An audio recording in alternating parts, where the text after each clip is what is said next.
kumusta? Welcome po sa aking YouTube channel at today po ay papasyal ko po kayo sa aking ipinagmamalaking bayan, ang bayan ng Makabebe. Ilang araw na lang po ay Pasko na ulit at naghahanda na po ang aming LGU para pagandahin ang plaza para sa pagdagsa ng mga bumibisita at nakatayo na po ang aming giant Christmas tree na itatag noong January 17, 1575. Ang bayan ng Makabebe ay isa sa pinakamatandang bayan dito sa Pampanga. Abot pa noong panahon ng Kastila. Ang nakikita niyo po ngayon ay ang bantayog ng Makabebe Scouts. Ito naman po ang monumento ni Tarik Soliman, ang hari ng Makabebe, ang tinaguriang unang katutubong martir na namatay at lumaban sa mga Kastila sa tanyag na Battle of Bangkusay.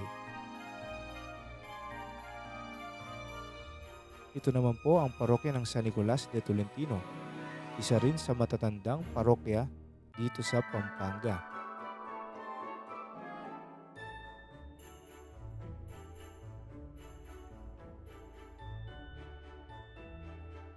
Oops, teka lang.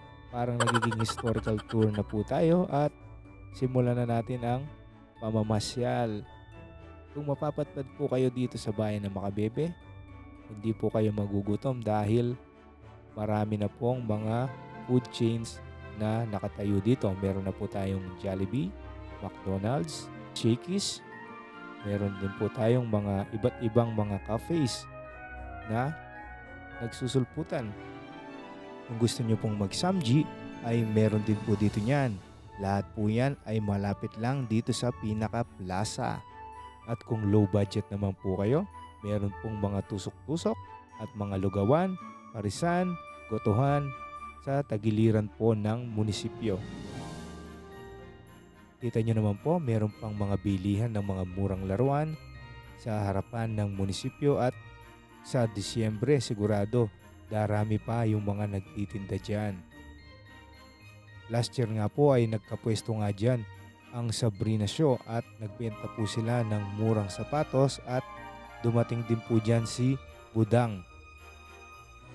Kung saswertuin nga po kayo ay baka matsyempuan nyo pa si Mayor na namimigay ng libreng merienda lalong lalo na sa mga kabataan at minsan ay meron pa pong paraffol sa mga nanonood.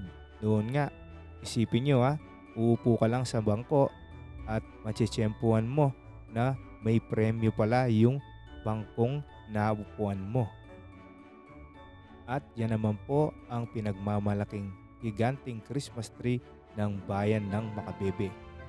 Medyo kaunti pa lang nga po yung tao na dumarating at namamasyal dyan. Kaya kung balak nyo pong mamasyal ay ngayon na po yung pinakamagandang panahon habang hindi pa po masyadong dinudumog ang lugar ng mga bisita. Minsan pa nga po ay meron pang libreng pa-concert dyan.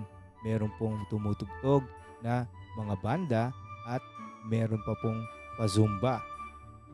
Kaya kung naghahanap pa po kayo ng mapapasyalan ngayong malapit na ang Pasko, baka gusto nyo pong pumasyal dito sa bayan ng Makabebe at sigurado po ako na yung mga dekorasyon na pinapakita ko po sa inyo ngayon ay hindi pa po yan. Hindi pa po tapos yung mga nilalagay ng aming bayan at pati po yung simbahan namin yan sa harap ng munisipyo ay hindi pa po nakakapaglagay ng kanilang mga Christmas decors. Sigurado po lalo pa pong madaragdagan at gaganda yung mga Christmas decors dito sa aming plaza. At dyan po nagtatapos ang ating munting pamamasyal dito sa bayan ng Makabebe. Kung bago ka pa lang po sa aking YouTube channel ay huwag niyo pong kakalilimutang mag-subscribe at pakilike po ang ating video. Iwan po kayo ng comment at kung gusto niyo pong i-share para mas maraming makapanood ay i-share niyo na rin po.